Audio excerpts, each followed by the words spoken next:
Good evening, everyone. Welcome to the Frenzy. I'm Amy Zimmer. Several huge rivalry games and the start of state playoffs in South Carolina highlighting the night.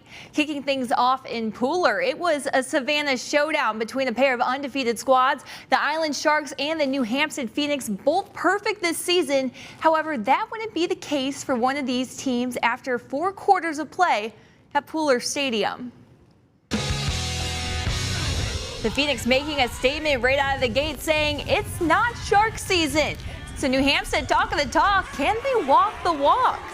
Opening drive, Islands backed up in their own territory on 3rd down. Sharks quarterback Jaden Adams in trouble, forced to slide. Phoenix take over with great yardage. Quarterback Randy Jarrell fakes the handoff, goes in the air. Check out tight end Caden Sonovan with the get up and grab catch. A huge gain for the Phoenix. A few plays later, Jarrell going to go to running back Damari Johnson, who adds on the finishing touches, punches it in. Phoenix up 7-0 and fired up. Sharks respond on their very next drive. Adams in the pocket, and watch out, wide receiver Deion Duncan cuts up the middle and steps on the gas. Duncan able to stay on his feet, gets the Sharks into the red zone. Next play, Adams going to keep it himself here. Breaks left, and watch out, Adams on the quarterback keeper, and you can hear him yell at himself. Touchdown. Sharks on the board, 6-0. Would go for the 2-point conversion. Adams hands it off to running back Donovan Davilar, takes it home. Sharks grab an 8-7 lead. Islands would go on to win 26-14 the final. Huge game in Sweet Onion Country. Rivals Vidalia and Tubes County colliding at the reservation. Pick things up in the second quarter. Vidalia down 7-6. Quarterback Bryce Davis connects with Josh Mincy. He takes it in for the touchdown. The student section is loving it. Tubes County ball now. Quarterback Chandler Lynn hands the ball off to Brandon Usher. He gets a nice gain. And then that would set up this next play. Lynn with the pass to Tyler Heath in the end zone. That's going to be a touchdown. Vidalia ball now. Mincy working here. He's going to take the ball and runs it for a big gain. And that sets up Mincy for this nice passing catch by Jaheim Robinson. That's good for another touchdown. Toombs County going to take the ball now. And Lynn escapes trouble. Passes the ball deep to Mincy, who runs the ball in for the score. Check out that. What a game here. This one goes to triple overtime. Vidalia coming out on top, 39-36. Toombs County and Vidalia not the only rivals hooking up Friday night. Back here in Savannah, longtime private school rivals battling at Calvary Day as the Cavs hosted Savannah Country Day. Our Dave Williams was there and has a recap. Well, Amy, believe it or not, there are only a couple weeks left in the 2020 high school football regular season, and it's time to start talking about the playoffs here at Calvary at the Specialty Sports Complex. The Cavaliers trying to bounce back from a loss last week to crosstown rival Savannah Christian. Tonight, they're facing another crosstown rival, and that's Savannah Country Day, who themselves are coming off of a last-second thrilling upset over Aquinas. And these two would certainly give the crowd their money's worth in this one. It was the Hornets striking first as Paul Mosley anticipates the Jake Merklinger pass and turns it into a pick six and an early 7-0 Savannah Country Day lead. Undaunted, though, the freshman quarterback Merklinger leads the Cavaliers back downfield for a game-tying drive. The pass to Jawan Johnson sets up the Calvary Cavaliers inside the Country Day 1. Greg Daniel would punch it in on the very next play, and we had ourselves a tie game at 7-7.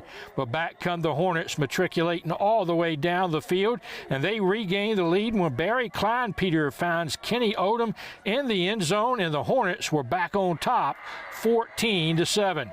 To the third quarter now and tied at 14. Savannah Country Day threatening to take the lead again, but Kleinpeter's pass is picked off by Brogan Corda in the end zone to end the threat.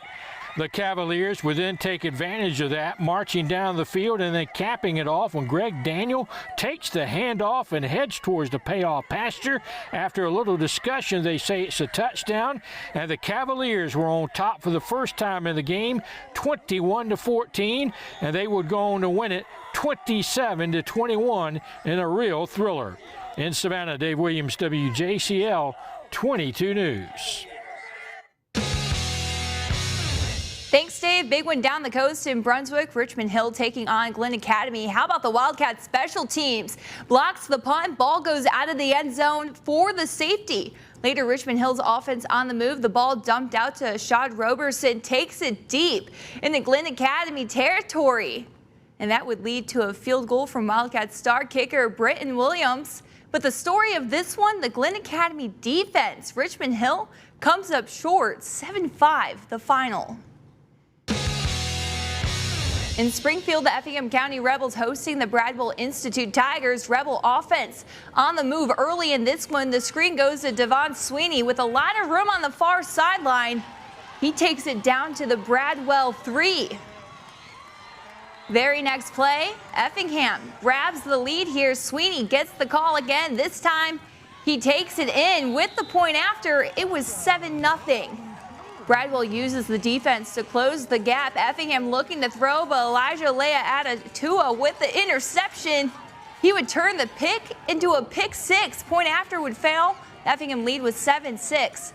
The Rebel defense makes that stick in the second quarter. Bradwell throwing. Rebels Tyler Wells with the interception for the home team. Effingham goes on to beat Bradwell 14-12 the final. Down the road at the Corral, the South Effingham Mustangs hosting the Statesboro Blue Devils. Andrell Grace giving Statesboro a quick lead with a nice 15-yard touchdown here. Later, it's Ames Ratcliffe busting free. He says, "See you later, Ratcliffe," all the way to the pylon. A 49-yard touchdown for the Blue Devils. Later in the first half, Statesboro added again, giving it to Grace. This time, check this out. He rips off for a 48-yard touchdown run. Blue Devils go up 21-0. South Effingham looking to get this back into this game. This helps Daniel House with the score for the home team. This one all Statesboro, though, 41-7 the final. Well, if you're looking for highlights from the Beaufort at Benedictine and Portal at Claxton game, those games were canceled tonight. Beaufort elected not to play the Cadets in their non-region game set to be played at Memorial Stadium. Meanwhile, Portal is experiencing COVID-19 issues and was not able to travel to the Pecan Grove. Still plenty of other highlights to get to when the frenzy continues. We'll be right back.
Welcome back to the Frenzy. Before we get to some state playoff action in South Carolina, here's what went down Thursday night at Memorial Stadium as Jenkins and Johnson faced off. Big Frank has the highlights. Certainly no shortage of points in Thursday's Johnson and Jenkins matchup. Smashers on the move early. Quarterback Keon Edwards going to send one downfield for Tyleek Walker, who makes the catch deep in Jenkins territory. Couple plays later, Smashers getting on the scoreboard as Edwards hits Corey Lee the fourth with a nice looking touchdown passing catch here. Jenkins, they're going to respond. Quarterback Patrick Blake on the run, going to thread the needle and hit Karan Jones for the big first down. Couple plays later, Jenkins going to draw even. The handoff going to Demazio Harris. Dude always has a nose for the end zone. Touchdown Warriors. Jenkins, they go on to top Johnson in this one. 38-25 the final from Memorial Stadium. Thanks, Frank. Back to Friday night action. The Bullock Academy Gators on the road facing Robert Toombs. Crusaders quarterback Clayton Meadows takes the snap, tries to run it, but the ball knocked down by a Gator. The ball recovered by Dylan Danello in the end zone for the touchdown. Next Bullock Academy possession, quarterback Tyler Willoughby hands the ball off to Rodney Hill. That's going to be a nice, easy touchdown for Hill. Robert Toombs looking to get something going now. Meadows takes the snap, tries to throw, instead keeps the ball and gets off for a nice big gain.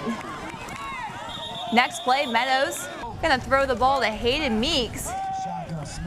And Meeks steps on the gas, he gets a good gain. But big trouble on the next play, the ball snapped high and picked up by Tyler Paget. He takes it for the touchdown. All Gators in this one, 62-0, the final. Over at Garden City Stadium, the Memorial Day Matadors taking on the Terrell Academy Eagles. Less than 5 minutes left in the second quarter. Eagles up 21-0. Matadors trying to get something going. Quarterback Sean Stoddard with the pitch intended for running back Cam Hall. The loose ball recovered by the Eagles, who quickly turn it into another touchdown. It was all Terrell Academy in this one, 42-0, the final. Well, it might be hard to believe, but the state playoffs getting underway Friday night in the Palmetto State. The South Carolina Independent Schools Association kicking off the postseason. The Hilton Head Christian Academy Eagles taking on Spartanburg Christian. The Warriors would strike first.